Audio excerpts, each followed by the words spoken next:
West Bank की लड़ाई में अज़्ज़ुन कलकलिया में कम से कम 11 इजरायली सोल्जर्स घायल हुए हैं। कई राउंड गोली चली है। आज हम एक नए अंदाज में आपके सामने न्यूज लाए हैं। अमरीश मिश्रा स्पीक्स 5 मार्च 2023। पहले हम जितनी मैक्सिमम हेडलाइंस वो पढ़ेंगे क्योंकि बहुत सारी घटनाएं हुई। एक तरीके से आज का दिन एक टर्निंग पॉइंट है।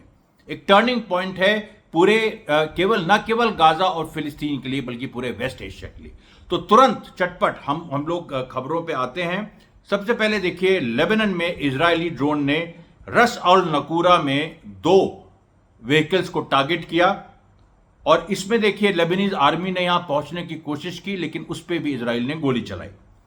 उसके बाद सीरिया में लटकिया में, जो कि लटकिया एक अलावाई डोमिनेटेड एरिया है, वहां पर एचटीएस की सिक्योरिटी फोर्सेस ने कम से कम 4 सिविलियंस को वहां पर भून दिया। लिटरली भून मतलब मारा है और जिसको लेके काफी वहां पर सनसनी है। और मैं सीरिया की जो कॉम्प्लेक्स डायनेमिक्स है वो आपको बताऊंगा।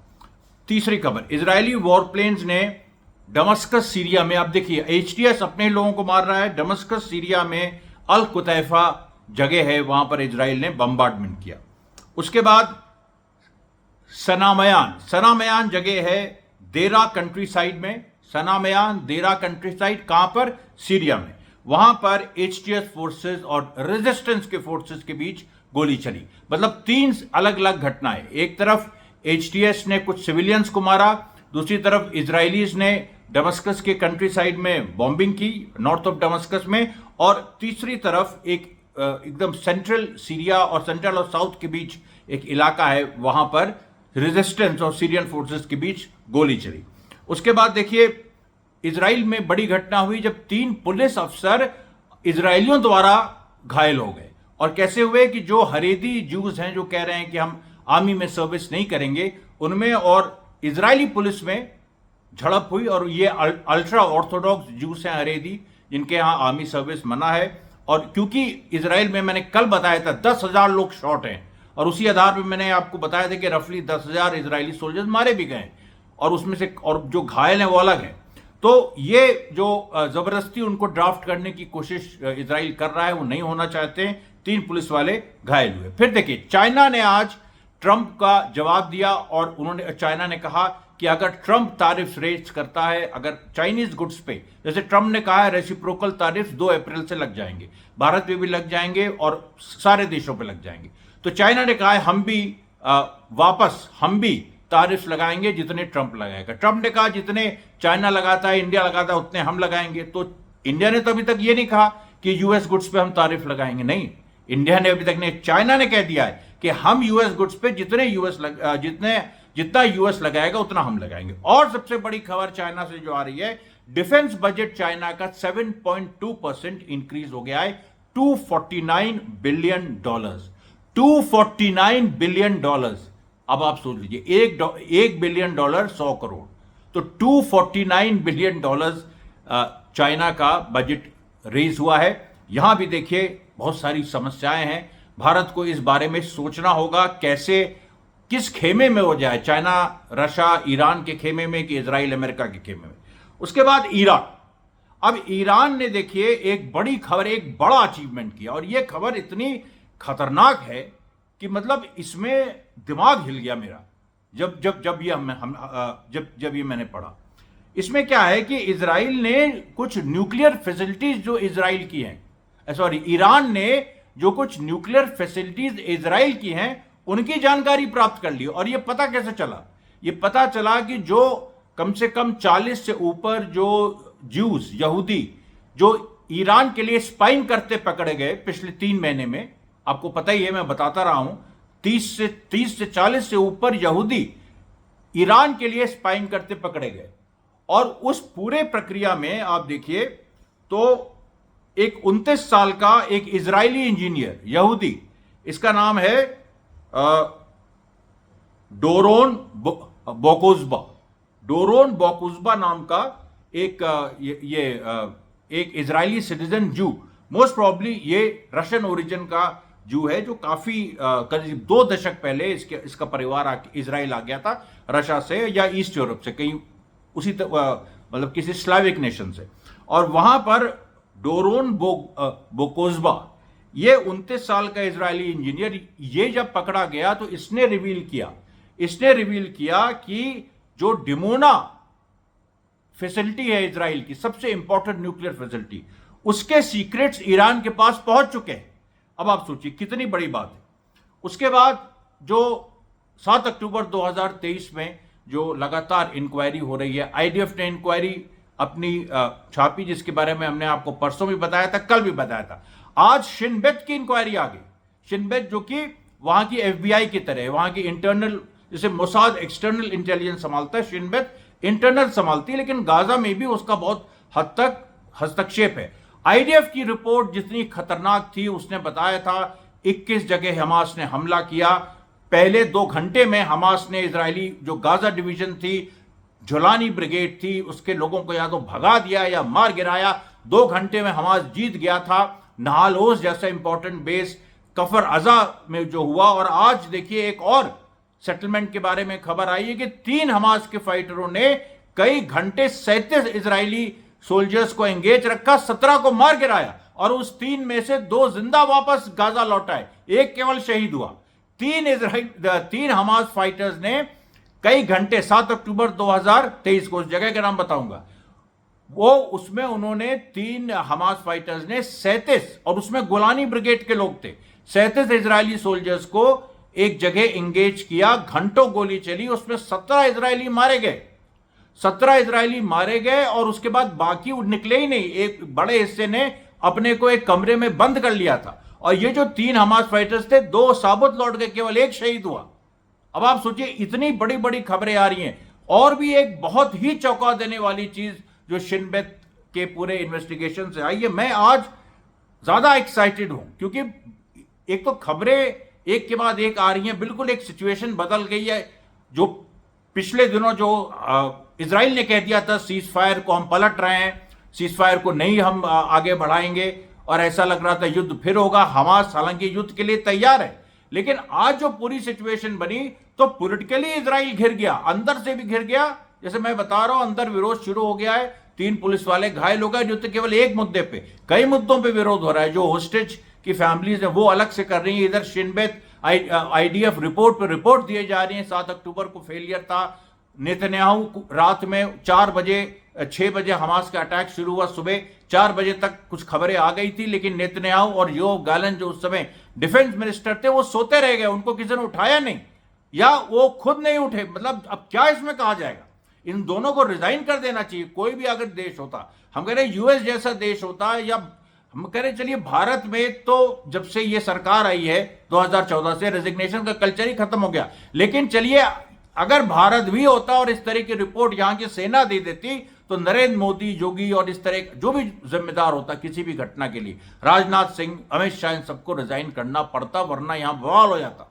इतना बड़ा बवाल होता जो कभी नहीं हुआ। किसान आंदोलन जैसे हुआ उस तरह की स्थिति बन जाती। लेकिन इजराइल में अपनी तरह से वहां पर विरोध हो रहा है, अपनी तरह से प्रोटेस्ट हो रहा है, लेकिन उस तरह की सिचुएशन अभी इजराइल में बन रही है। देखिए धीरे धीरे अल्टीमेटली मेरा प्रेडिक्शन देखिए ये है कि इस तरह की स्थितियां जब होती हैं तो अपराइजिंग होती है, अपराइजिंग और उसमें होके रहेगी। तो अब देखिए इजराइल ने एक और, जो शिनबेट का जो इन्वेस्टिगेशन था, उसने एक और खुलासा किया है।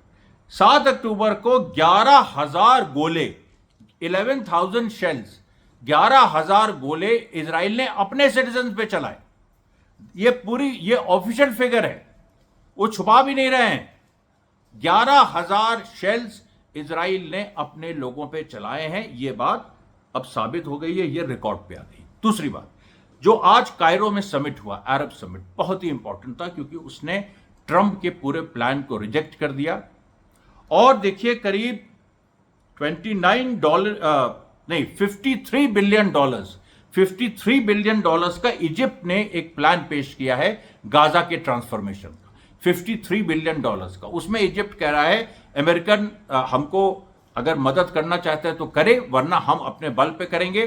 फिलिस्तीनी डिस्प्लेस नहीं होंगे, हम लोग इसमें पैसा लगाएंगे, अरब मुल्क इसमें पैसा लगाएंगे। 4 साल में हम लोग गाजा को रिकंस्ट्रक्ट करके, पूरी तरह से तो नहीं, काफी हद तक उसको हम बेहतर कर देंगे। लेकिन यहां एक पेच है, यहां पेच ये है कि अरब समिट अब खुल के ये तो नहीं कह सकते कि हमास को वो स्वीकार रहा है, और उसके अंदर इस तरह से अंतर्विरोध भी है। हमास को स्वीकारने का मतलब है, हो सकता है सऊदी अरेबिया, इजिप्ट, जॉर्डन, तमाम जगह खुद ही क्रांतियां हो जाए, तो वो वैसे भी नहीं करना चाहते हैं। अब लेकिन पब्लिक का प्रेशर है, हमास इतना पॉपुलर हो गया, हमास को ही लोग प्रतिनिधि मानते हैं फिलिस्तीनियों का, तो उन्होंने ये शब्दावली में इस तरह की शब्दावली रखी है कि हम कुछ इस तरह का एक न्यूट्रल एडमिनिस्ट्रेशन हम वहां पर कायम करेंगे गाजा में। अब न्यूट्रल एडमिनिस्ट्रेशन का क्या मतलब है? अब उसमें हमास का बयान आया, हमास ने इस चीज को वेलकम किया कि इजिप्ट ने जो $53 बिलियन का गाजा के रिकंस्ट्रक्शन का प्लान रखा है उसको हम वेलकम करते हैं, लेकिन हम ये भी साफ कर देना चाहते हैं कि गाजा में सरकार रहेगी तो हमास की रहेगी, फिलिस्तीनी जनता की रहेगी, चाहे तो रेफरेंडम करा लो। यहां तक हमास तैयार हो गया, रेफरेंडम करा लो तुम गाजा में, लेकिन रेफरेंडम एक समान जब स्थितियां हो जाएं, थोड़ी ये हो जाए, अब रेफरेंडम कराओ। अरे इस समय अगर वेस्ट बैंक में रेफरेंडम करा दो, गाजा में 20 लाख लोग हैं, वेस्ट बैंक में 30 लाख लोग हैं, अगर 50 लाख की फिलिस्तीनी जनता का रेफरेंडम करा दो तो उसमें हमास को 60 से 65% वोट मिलेगा, और उस पोलिंग हाई होगी, 80% से ऊपर जाएगी, और उसका 60 से 65% हमास को मिलना तय है। ये अंदर की रिपोर्ट है, ये यूएस एजेंसीज की रिपोर्ट है, ये सीआईए की रिपोर्ट है। मोसाद तो चुप है जब से, मोसाद की तो कोई औकात नहीं रहेगी दुनिया पे। वो जिस तरह से 7 अक्टूबर को मार खाया और अब एक के बाद एक रिपोर्ट आ रही है, तो मोसाद का तो पूरा फेलियर है। अभी तो मोसाद के बारे में शिनबेत ने इतनी गालियां दी हैं, वो मैं आपको डिटेल में जैसे जैसे आज मैं कुछ बताऊंगा उसके बाद मैं कल भी बताऊंगा, क्योंकि ये एक इवॉल्विंग स्टोरी है जो शिनबेत ने आज रिपोर्ट दी है। बहुत ही डैमेजिंग ये रिपोर्ट है, जिसने सारे इजराइल के जितने विंग्स हैं डिफेंस के सबको डैमेज कर दिया। यहां तक आप सोचिए, उसने कह दिया है कि हमास के जो नेवी है, अब हमास की नेवी सोचिए, हमास की नेवी जो है उसने करीब 80 लोग 6 या 7 बोट्स में उन्होंने अटैक किया, और जिकिम जो वहां पर बेस है, मिलिट्री बेस है सी के बगल में, गाजा के मतलब इजराइल का बेस है, जिकिम बेस पे घंटों लड़ाई चली। वहां पर गिवाती ब्रिगेड के लोग थे, वहां जुलानी ब्रिगेड के लोग थे, वो पीछे हट गए, वो लड़ाई नहीं। और ये जो लड़ाई मैं बता रहा हूं जहां पर हुई है, मेरे ख्याल से नेवात हसेरा नाम की जगह है जहां पर ये जो लड़ाई हुई, जो 3 हमास की फाइटर्स की, ये तीनों पैराग्लाइडर्स थे, ये आकाश से आए। हमास के पास एयरफोर्स नहीं है, हवाई जहाज नहीं है, लेकिन उस दिन उसने कई पैराग्लाइडर्स को यूज किया, नहाल ओज में भी यूज किया, कफर अजा में भी यूज किया, और ये नवात हसेरा में भी यूज किया। और ये जो तीनों लोग जो लड़े घंटों और 17 इजरायलियों को मार गिराया, ये तीनों पैराग्लाइडर्स थे जो उड़ के पहुंचे वहां पर।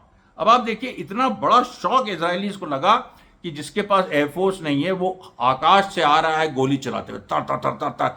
अब आप सोचिए, ये जो पूरा, ये देखिए नेतिव हस्तरा उसका नाम है उस जगह का जहां पर ये लड़ाई हुई। जब अब देखिए 3 elite Hamas fighters from there special forces unit paragliders, they infiltrated the kibbutz, मतलब इन्फिल्ट्रेट कर दिया नेतिव हस्तरा को by air, and for 2.5 hours, 2.5 घंटे तक वहां लड़ाई चली। 37 आईडीएफ सोल्जर्स थे, 17 मारे गए, बाकी छुप गए, निकले ही नहीं।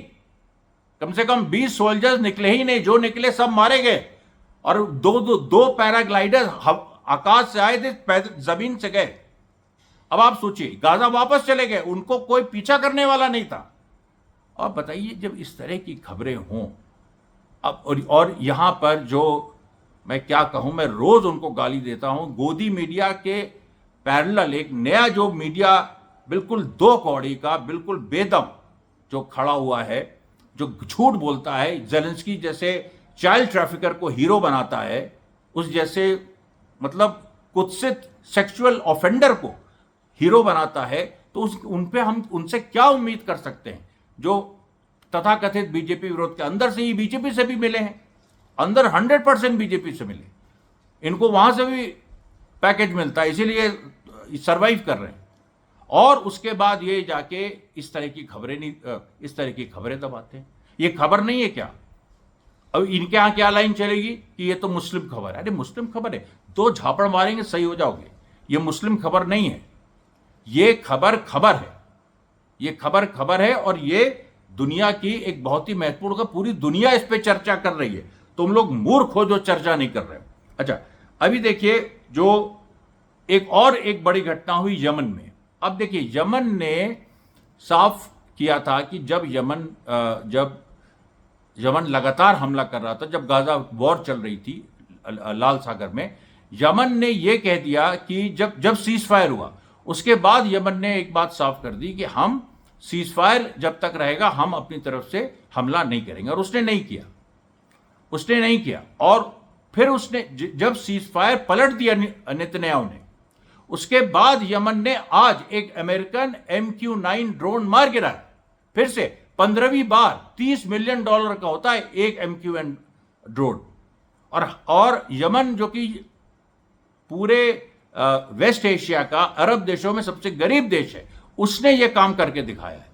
अब आप सोचिए, ये सब इतिहास बन रहा है। ये सब एक्चुअली जो मुझे खमैनी साहब की, जो ईरान के सुप्रीम लीडर है, उनकी बात याद आ रही है। और उन्होंने कहा था कि ये एक नया एपिक, एक नई मैथोलॉजी, एक नई दैवी कहानियां, नए पुराण लिखे जा रहे हैं। जो हमास लिख रहा है, नए पुराण लिखे जा रहे हैं। जो यमन लिख रहा है, ये सब मिलके नए पुराण लिख रहे हैं, नए वेद लिख रहे हैं। मतलब, और इस पे क्या कहा जाए कि एक नई जो पूरी एक नए किस्म की एक पूरी दुनिया उभर के सामने आ रही है, नए हीरो सामने आ रहे हैं, ये सारी चीजें आ रही हैं। ये आज वहां तक सीमित है, कल को ये भारत में भी होगा, कल को ये हर जगह होगा। तो नए सिरे से देखिए जो पूरा एक पुनर्गठन पूरी दुनिया का हो रहा है, वो मैथोलॉजी के लेवल पे भी हो रहा है। उसके बाद देखिए जो इजराइल की, उसके बाद जो बड़ी खबर है रशिया की।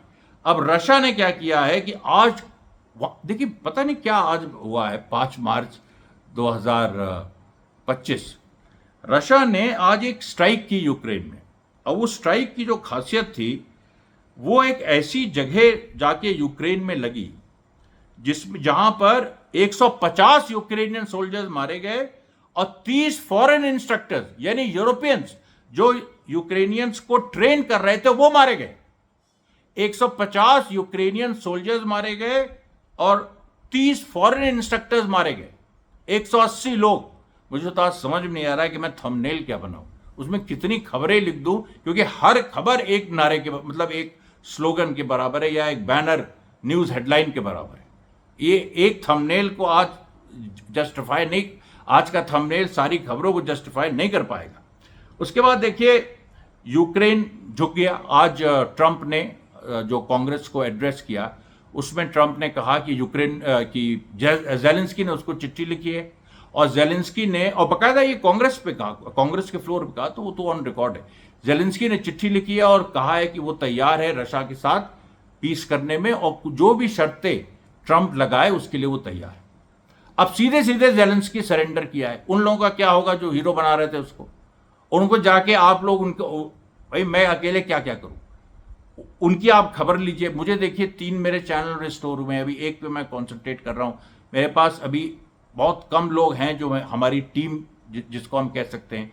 अब हम धीरे धीरे टीम बनाएंगे, फिर उसके बाद हम देखिए तीनों चैनल्स को एक्टिवेट करेंगे। मुझे वीडियोस और बनाने, अभी वो जो नहाल ओज और कफर अज़ा में जो वीडियोस आए हैं, फिर उनको एक्सप्लेन करते हुए उस तरह की चीज़ें, फिर दिन में 2-3 ऐसी न्यूज़ बुलेटिन आएंगी, और फिर हमारा अपना पर्सनल काम जो हम करते हैं, अपना व्यवसाय, वो भी हमें करना है। तो इसलिए मैं ये कह रहा था कि इस पे देखिए ये काम आप लोगों को लेना है कि जो इस तरह के कंटेंट चोर टाइप लोग हैं, इनके चैनल को बंद कराना और इनको जाके ये कहना कि तुम लोग इसको जेलेंस्की को हीरो बना रहे थे, और ये तो जाके वहां पर पैर पड़ गया, मतलब लिटरली झुकना छोड़िए, पैर पड़ गया। उसके बाद देखिए ट्रंप ने यूक्रेन को सारी मिलिट्री जो एड है वो उसने बंद कर दी है। यूक्रेन की सच्चाई सामने आ गई है। यूक्रेन के अंदर जो मानव अधिकारों का उल्लंघन हुआ है, उसको सब के सब वहां के लोग कह रहे हैं कि यूक्रेन मानव अधिकारों के मामले में वहां पर उसने अपने ही सिटीजन्स को इलेक्ट्रोक्यूट करता है, बिजली के झटके देता है ताकि वो सेना में जाए, जबरदस्ती दौड़ा के सेना में भर्ती करता है। ये सारी बातें। उसके बाद एक रिपोर्ट देखिए आई है, इजरायली गवर्नमेंट ने सबमिट की है कि जो नॉर्थ इजराइल में हिजबुल्लाह के फायर से कितना नुकसान हुआ। तो उसका जो पूरा एक एस्टिमेट आया है 9 बिलियन शेकल्स, यानी 2.5 बिलियन डॉलर्स का नुकसान केवल नॉर्दर्न सेक्टर में हुआ है। और उसमें करीब 2,900 बिल्डिंग डैमेज हो गई। 19% इजराइल ने अपने ही लोगों को 19% फायर, मतलब 2,900 बिल्डिंग में से 19% बिल्डिंग्स इजराइल की ने खुद ही डिस्ट्रॉय कर दी। उसके बाद बाकी सब हिजबुल्ला ने की, और जो लाखों लोग वहां से भागे थे उसमें से केवल 19,000 लौटे हैं। उसके बाद 9,000 फिर भाग गए, अब 10,000 बचे। ये देखिए पूरी सिचुएशन है। उसके बाद देखिए आज के अरब समिट में एक खास बात, जोसेफ आउन भी गए थे, जुलानी भी पहुंचे थे। और जुलानी ने क्या कहा पता है आपको? जुलानी ने कहा कि फिलिस्तीनी जो एक राइट है और जो फिलिस्तीनी संघर्ष है उसके हम साथ हैं, इस तरह की बातें ये जुलानी ने की। जब उनसे पूछा गया, एक पत्रकार ने पूछा अच्छा ठीक है अगर फिलिस्तीनियों के साथ हो तो इसराइल के बारे में भी कुछ बोलो, तो उसने कहा हम इसराइल के बारे में अभी नहीं बोलेंगे, जब वक्त आएगा तब बोलेंगे। अब ये इसका अच्छा, और सीरिया में जो हुआ आज मैंने आपको बताया, ये संक्षेप में बता सकते हैं इसमें। तो वो जो सारी देखिए घटनाएं सीरिया में 3 अलग अलग तरह की हुई।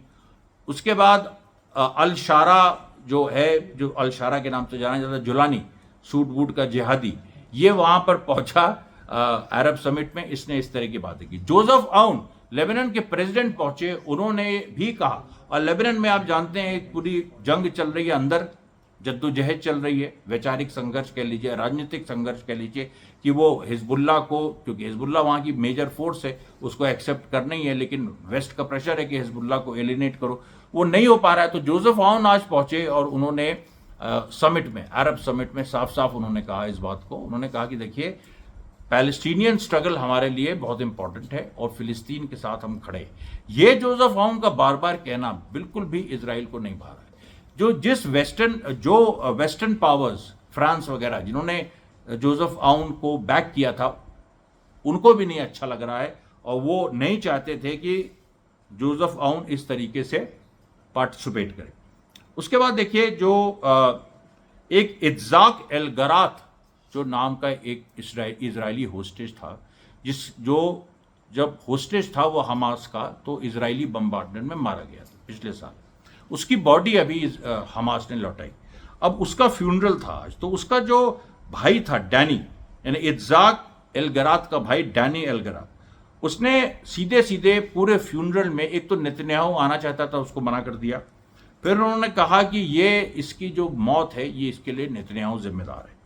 देखिए ऐसा है ना कि लोग ये कहते हैं कि अच्छा ऐसे तो अंदर लोग कहते रहते हैं, लोग मोदी के खिलाफ बातें करते रहते फिर वोट दे देते। वो स्थिति इजराइल की नहीं है। इजराइल की जो पूरी सिचुएशन है वो इस समय दूसरी है। वो ये है कि अंदर अंदर इस तरह के जो माहौल बन रहा है। देखिए इजराइल में प्राइम मिनिस्टर्स वगैरह असैसिनेट हो चुके हैं, प्रेसिडेंट असैसिनेट हो चुके हैं, इस तरह की सिचुएशन आ चुकी है। तो वो एक नेतन्याहू के खिलाफ जो ये गुस्सा बढ़ रहा है कि उसने होस्टेजेस को मरने दिया, ये बड़ा खतरनाक गुस्सा होता है। जब किसी पॉपुलेशन में ये गुस्सा आ जाए कि इन लोगों ने मरने दिया, और वो भी इजराइल जैसे कि भारत जैसी नहीं कि 140 करोड़ लोग हैं, कुछ चले गए तो उनके बारे में कुछ बातचीत नहीं होती, कुछ नहीं होता, वो भी क्योंकि बहुत गलत है, लेकिन क्या करें, ये दुर्भाग्य है इस देश का। जो इजराइल में 70 लाख लोग हैं, मिडिल क्लास वहां डोमिनेंट है। अब मिडिल क्लास के लोगों को और अच्छे खाते पीते घरों के लोगों के साथ जब ऐसा होता है तो आप सोचिए क्या स्थिति बनती है। वो कुछ भी, किसी भी हद तक वो बदले के लिए जा सकते हैं, ऐसी सिचुएशन बनती है। उसके बाद देखिए जो इजिप्ट ने प्लान दिया उसको लेके बहुत बहस हुई। अमेरिका ने कहा कि इस प्लान को हम अच्छा, मतलब ठीक है प्लान एक इजिप्ट ने दिया, लेकिन हम इसको कैसे एक्सेप्ट करें, इसमें हमास के खिलाफ कोई रेजोल्यूशन नहीं है, ये सारी बातें। फिर उसमें उन्होंने कहा कि जो ओरिजिनल प्लान ट्रंप का है वो अभी तक देखिए हम उस पर स्टैंड करते हैं। हालांकि ये सब बेकार की बात है क्योंकि ट्रंप का पूरा ध्यान इस समय यूक्रेन पे। अभी विटकॉफ को वो भेज रहा है, और उसमें भी देखिए जो मैं आपको समझाता हूँ, पूरा जो अभी सीज फायर को लेके जो एक माहौल बना हुआ है, सीज फायर को लेके क्या स्थिति है। इजराइल ने ह्यूमैनिटेरियन एड रोक दी है, उसने चारों तरफ से ब्लॉकेड बढ़ा दिया है, जो पहले थोड़ी ढील दी थी उसको खत्म कर दिया है। अब इस समय इजराइल कह रहा है कि जो एक विटकॉफ ने एक प्लान दिया, जो ट्रंप का एनवॉय विटकॉफ, उसने एक प्लान दिया, हम उस पर चलेंगे। अच्छा, विटकॉफ प्लान क्या है? विटकॉफ ये कह रहा है कि सेकेंड फेज की जो बात बार बार हमास कह रहा है कि सेकेंड फेज की बातचीत शुरू करो, उसको पहले फेज में ही शुरू हो जानी थी। पहले फेज में 7 बैचेस में प्रिजनर्स एक्सचेंज हुए। हमास ने 33 लिविंग या डेड प्रिजनर्स को वापस किया। उसके बाद उसके बदले में इजराइल ने 2000 फिलिस्तीनियों को छोड़ा, वो सारी चीज़ें हमास ने कहा। लेकिन ह्यूमैनिटेरियन एड इजराइल ने ठीक से नहीं दी, कायदे से नहीं दी। और दूसरी बात, उसने जो परमानेंट सीज फायर की बात होनी थी, जो अग्रीमेंट में था कि 3 फेज होंगे, सेकेंड फेज की बातचीत शुरू हो जाएगी, वो नहीं होने दी। तो विटकॉफ प्लान ये है कि जो फर्स्ट फेज को 50 दिन और एक्सटेंड कर दो, और उसमें हमास उस फेज के शुरुआत में और उस फेज के अंत में जो रिमेनिंग जो प्रिजनर्स हैं उनको हमास रिलीज करे, और उसके बदले फिलिस्तीनी जो और प्रिजनर्स हैं उनको रिलीज किया जाएगा बड़ी संख्या में।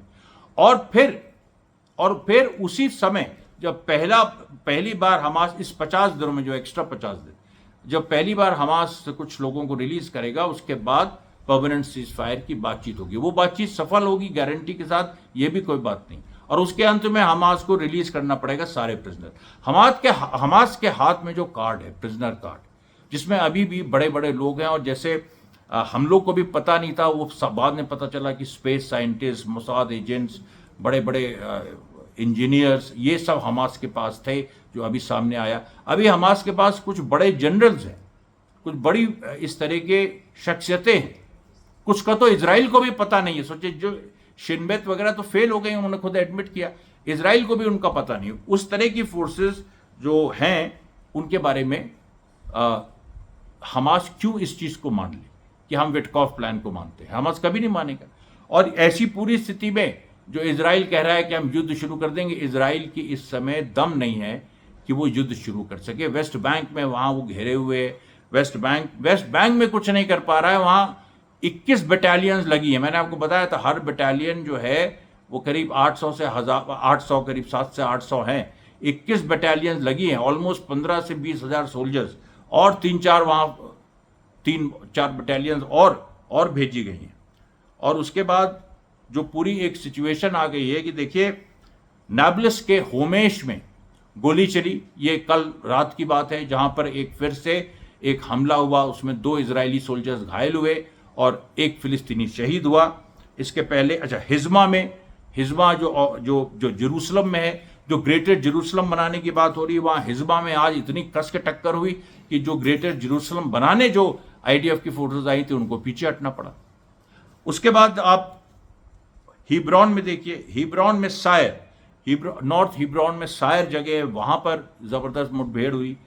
हर जगह देखिए। उसके बाद जो एक इस्लामिक ब्लॉक, मतलब एक जो अल नजा यूनिवर्सिटी है, उसमें जो स्टूडेंट्स का जो एक ब्लॉक, ये वेस्ट बैंक में जो स्टूडेंट्स का जो एक ब्लॉक है, इस्लामिक ब्लॉक, जिसमें हमास भी है, उसने आज विरोध किया, क्योंकि जो पैलेस्टीन अथॉरिटी महमूद अब्बास वाली है गद्दार, उसने यहाँ पर मोहम्मद शंतूर नाम के एक स्टूडेंट के फादर को असॉल्ट किया। Father of the student, Mohammed Shantour के फादर को असॉल्ट किया, क्योंकि मोहम्मद शंतूर जो छात्र है वो हमास के साथ है। इस तरीके की जो कार्रवाइयां हैं, ये खुल के सामने आ रही हैं। तूकू जो बेथलेहम में है, वहां पर आज झगड़ा हुआ, मतलब एक सीधे आमने सामने गोली चली। अल शुयूक जो टाउन है नॉर्थ ऑफ हिब्रॉन, वहां पर हुआ। हुवेरा चेक पॉइंट, वहां पर गोली चली। आप देख लीजिए, आज कम से कम वेस्ट बैंक में 26 से 27 जगह इस तरह की बड़ी घटनाएं हुई। और अभी तो पूरा होना, अभी तो वही रोज जैसे कभी 60, कभी 100 पार कर जाती हैं घटनाएं, जो लगातार रेजिस्टेंस की हो रही हैं वेस्ट बैंक में। उसको अब कोई ठीक से डॉक्यूमेंट भी नहीं कर रहा है हमास के अलावा, और हम थोड़ा सा उसको डॉक्यूमेंट कर रहे हैं जितना हमसे हो सक रहा है। और ये एक देखिए एक बड़ा लकना है। मैं चाहता हूँ मेरी वेबसाइट में भी वो सब चीज़ें जाती रहें, उस पर भी नहीं हो रहा है। तो कुछ सहयोगी चाहिए, आप लोगों से अपील ही कर सकते हैं। मेरा ईमेल आईडी आप लोगों के पास है, इसमें आप लोग वॉलंटियर करिए। अब देखिए, अब जो मेन बात है, जो शिन बेत ने जो एक रेवोल्यूशन किया है, उसमें जो सब, और मैं इसी चीज़ पे बात खत्म करूंगा, इतनी खतरनाक बात है वो। अब आप सोचिए, अब आपको लग रहा होगा क्या बात है, 7 अक्टूबर से जुड़ी है। 7 अक्टूबर में अब आप ये सोचिए कि शिन बेत को एक ऐसी चाल से, एक ऐसे डिसेप्शन से हमास ने गच्चा दिया जो कभी शिन बेत ने सोचा नहीं था। वो क्या डिसेप्शन था? पिछली कुछ, मतलब 7 अक्टूबर 2023 में पिछली कुछ झड़पों में या कुछ इसमें हमास इजरायली चिप्स यूज करता था। एक तो हमास देखिए मोबाइल फोन यूज नहीं करता, वो इलेक्ट्रॉनिक जो इस तरह के इक्विपमेंट है ज़्यादा यूज नहीं करता है, लेकिन वो कुछ झगड़ों के, मतलब कुछ अटैक्स के पहले इजरायली चिप्स यूज करता है, ताकि जिसको इजराइल जो है उसने सबसे पहले ये 3 साल पहले की थी और इजराइल उसमें इजराइल चकमा खा गया था। उसके बाद से शिन बेत ने एक तरीका निकाला कि इजरायली चिप्स भी अगर हमास यूज करेगा तो उसको पता लग जाएगा। अब हमास ने क्या किया? हमास ने 2022 में के अंत में एक बार वो इजरायली चिप्स यूज की।